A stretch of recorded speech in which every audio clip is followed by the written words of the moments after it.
നന്ദഗോപർ വച്ചു പൂജിച്ച ബിംബത്തെ ശ്രീ ഗുരുവായൂരിലെന്ന പോലെ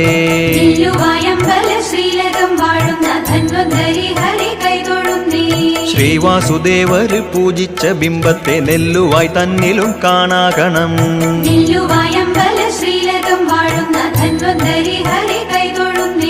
നേത്രാദിരോഗങ്ങൾ സത്വരം മാറ്റുന്ന ക്ഷേത്രാധിനാഥനെ കാണാകണം.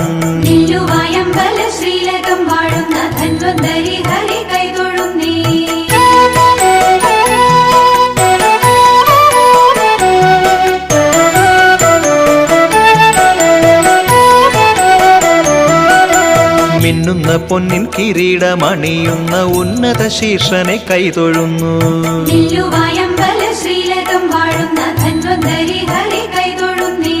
ഭംഗിയിൽ വാർമുടിച്ചീകി മിനുക്കിയ മംഗളരൂപനെ കൈതൊഴുന്നു.